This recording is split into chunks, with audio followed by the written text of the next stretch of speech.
amados hermanos y hermanas, Dios les bendice. Qué gozo estar con ustedes nuevamente. Damos gracias a Dios por el cuidado que ha tenido de cada una de las familias y pues del cuidado que ha tenido de nosotros también. Y bueno, pues hoy vamos a iniciar la semana del 1 de noviembre al 4. Y en esta semana el Pastor Bravo ha preparado para ustedes, hermanos y hermanas, con mucho amor, el título La Reforma Protestante y la Justicia Social. Quiero decirles que estos temas están muy interesantes. Les invito a escucharlos, verlos y compartirlos con otros. Y bueno, pues para este martes 1, el pastor ha preparado el título llamado La Reforma Agraria. De eso nos va a hablar el pastor en este momento. En el Antiguo Testamento se estableció el ejido, es decir, la propiedad social de la tierra, y a cada familia su parte, sin que pudiera ser enajenada ni vendida. Y en caso de poder ser enajenada o vendida, solamente sería por el plazo que cumpliera el jubileo. Y a los 50 años retornaría a su dueño. El propósito era evitar la pobreza extrema. De esa manera hubo una reforma agraria en el Antiguo Testamento que podemos encontrar en el Pentateuco. En los tiempos de Jesús, las cosas cambiaban radicalmente. En los tiempos de Jesús se aceptó la esclavitud como una forma normal de producir. Y el esfuerzo de los cristianos era más en el sentido de pensar en la libertad espiritual que en cualquier sentido de libertad física. Si bien, aunque no tenemos registros bíblicos, sí sabemos por los padres de la iglesia que había un esfuerzo interno en las iglesias por ayudar a la manutención de los esclavos. La carta de Pablo a Timoteo es una de las pruebas que tenemos de la actitud de la iglesia primitiva hacia la esclavitud. Con la Reforma Protestante ya han pasado más de 15 siglos desde Jesús, y en todo ese tiempo la condición humana se fue deteriorando. La clase guerrera se hizo noble y con la fuerza de las armas impuso a los reyes. La plebe, la gleba, aceptó el asunto y la iglesia lo solucionó con una predicación de resignación al sufrimiento. De tal manera que los cristianos pudieran llevar su condición de siervos con la mayor dignidad posible, aunque sin posibilidad de salir de ella. La Reforma Protestante produce un cambio radical. No fue Lutero el que hizo este cambio, pero fue resultado de su prédica y el resultado de aquellos que le siguieron. Y entre ellos vamos a encontrar a Karl Starr y vamos a encontrar a Thomas Müntzer, quienes iniciaron las luchas campesinas. Ellos entendieron que la reforma tenía que afectar también el beneficio de las clases desheredadas y que las tierras usurpadas por el clero debían de ser repartidas a los campesinos. Lutero no apoyó esta posición. Lo hizo quizá en el interés de preservar la reforma para que no fuese aplastada como una revolución social, lo que finalmente ocurrió, ya que los campesinos que se sublevaron fueron cruentamente reprimidos. No fueron exterminados porque muchos pudieron salir, y ahí vienen algunas de las grandes corrientes protestantes contemporáneas, como son los bautistas. Y sí es cierto que la actitud de Lutero no fue la más acertada en esa etapa de la historia. Sí evidencia el compromiso social del protestantismo. Sí pone de relieve que hay quien entendió la dimensión de justicia social en el Evangelio y nos preservó a través de los tiempos esa herencia. Es interesante cómo en esta condición, precisamente esos estados donde ocurrieron las guerras de los campesinos, esos estados donde la reforma protestante echó raíces, es precisamente los estados que en la actualidad son de bienestar. Los estados de bienestar en los que se ha procurado que la pobreza extrema no exista, y de hecho no existe. En donde todas las personas tengan la oportunidad de poder prepararse, estudiar hasta donde dé su capacidad, y por mínima que ésta sea, tengan un piso para una vida digna. En México, el ejido fue una manera de actualizar la enseñanza del Antiguo Testamento. El Plan de Ayala, firmado por Zapata, y que fundó el ejido, que más tarde se consagró en el artículo 27 constitucional, fue inspirado y signado también por próceres metodistas como Tilio Montaño.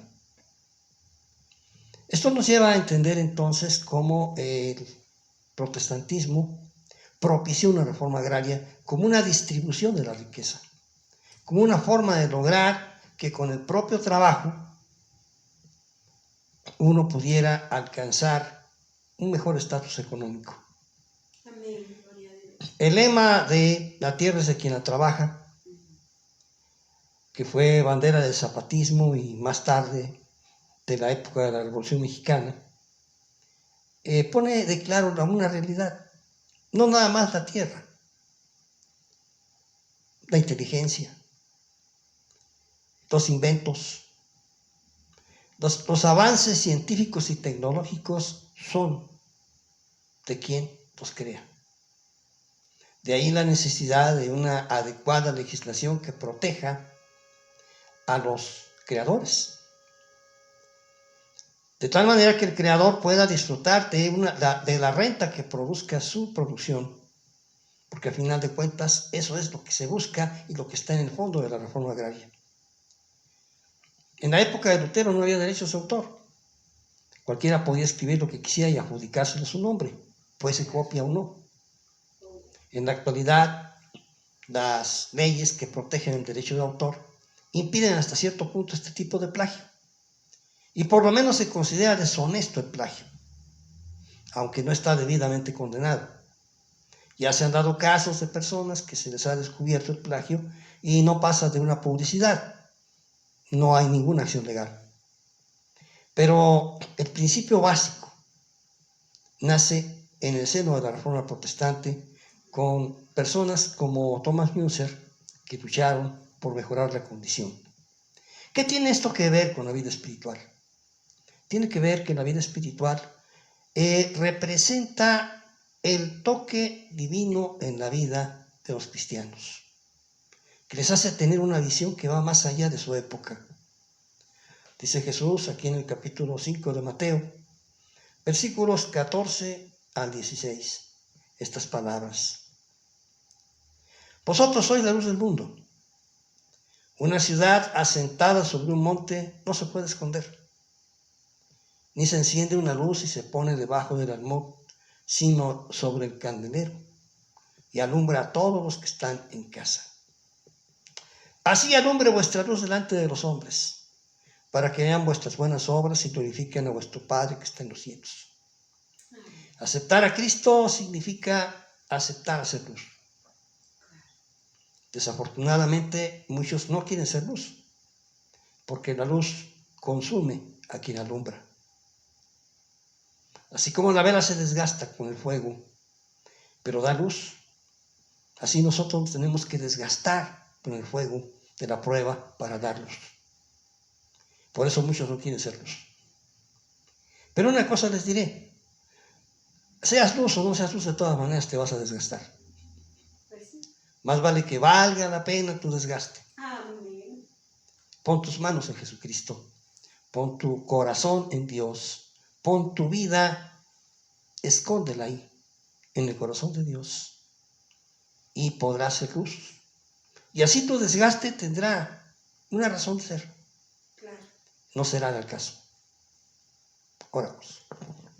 Amoroso Padre Celestial, en el nombre de Jesús, bendito Dios del cielo y de la tierra, te alabamos, te bendecimos, Señor.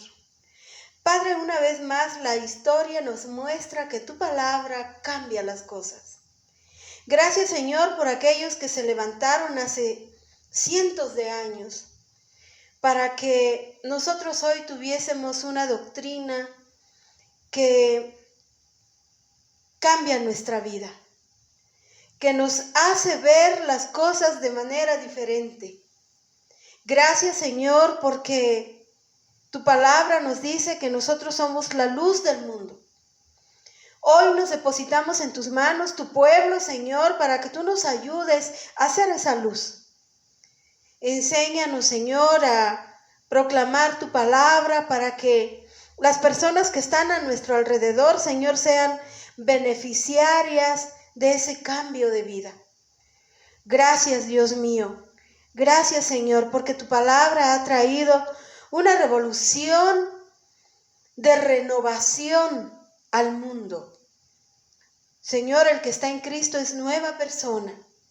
El que está en Cristo es libre.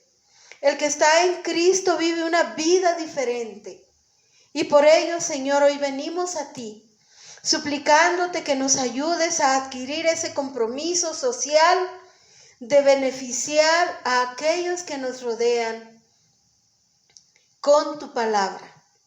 Esa palabra, Señor, que todo lo cambia. Esa persona, Señor, que es renovada en ti, vive una vida diferente. Ayúdanos, Señor, a proclamar tu luz. Permite, Dios mío, que adquiramos ese compromiso de proclamar tu palabra para tener un mundo mejor. Gracias, Señor.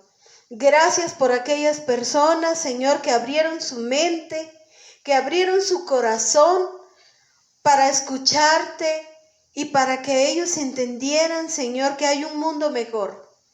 Y hoy nosotros podemos proclamar ese mundo mejor. Gracias, Señor, por las leyes que benefician. Gracias, Dios, por nuestras autoridades en este momento que tratan por todos los medios de que se erradique la pobreza extrema. Gracias, Señor, porque hoy podemos ver que hay un intento de que las riquezas sean equitativas para todos los humanos de este país. Señor, síguenos bendiciendo. Sigue abriendo, Señor, las mentes. Sigue, Señor, beneficiando a las personas. Nos ponemos en tus manos, Dios, para poder resplandecer en este mundo. Gracias te damos, Dios, por tu palabra, en el nombre glorioso de Jesús y en el poder que hay en tu Santo Espíritu. Amén. Pues hermanos y hermanas, damos gracias a Dios por esta palabra. A veces nos cuesta trabajo entender que hay personas que viven en tinieblas todavía. Pero fíjense que por esas personas que están en tinieblas, el mundo sufre, la sociedad se estremece.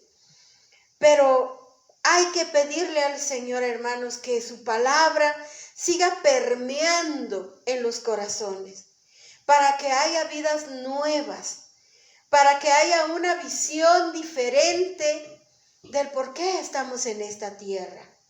Hermanos y hermanas, les invito a que oremos para que tengamos un mundo mejor, para que amemos la creación de Dios, amemos a nuestros hermanos, al prójimo, y podamos de esa manera seguir siendo luz al mundo. Y damos gracias a Dios por su palabra que viene a nuestro corazón y nos alumbra. Y de esa manera podemos nosotros también alumbrar a otros. Que Dios me los bendiga mucho y que Dios nos permita seguir adelante siendo de bendición. Dios le bendice, hermano.